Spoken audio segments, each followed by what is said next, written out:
ఆయన విలువ పెట్టి మనల్ందరినీ కొన్నాడు. దేవునికి స్తోత్రం, హల్లెలూయా. రెండో వాగ్దానం ఏమంటున్నాడంటే, జనములను జయించుటకు అతని కుడి చేతిని నేను పట్టుకొని ఉన్నాను. దేవునికి స్తోత్రం. దేవుడు మన చెయ్యి పట్టుకోకపోతే ఎంతటి చిన్న వాటినైనా మనము ఏం చేయలేమండి, దాటలేము.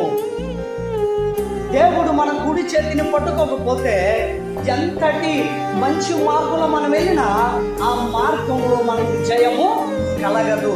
మనం ఈ రోజున మనకు విజయము కావాలంటే, మనం జయించబడాలంటే దేవుడైన యెహోవా కోరెషు చేతిని పట్టుకున్నట్టుగా మన కుడి చేతిని కూడా పట్టుకోవాలి. దేవునికి స్తోత్రం, హల్లెలూయా.